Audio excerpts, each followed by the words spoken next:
Big Blue Button Learning Analytics Dashboard. During a Big Blue Button session, you can choose to see data about student activity that may help you analyze activity, engagement, and time spent during a session.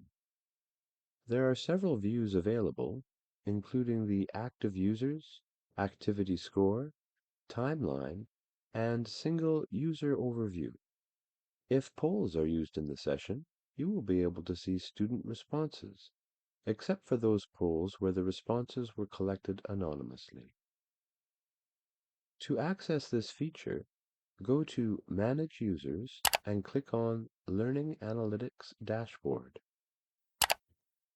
When you access the Learning Analytics Dashboard, the entire dashboard will appear in a new tab.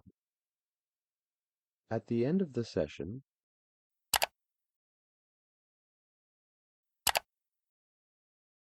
a pop-up will appear asking if you would like to open the Learning Analytics Dashboard.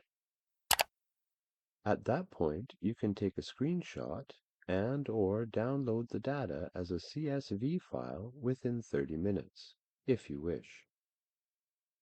Clicking on the various tabs on the Learning Analytics Dashboard will reveal more detailed information about each one.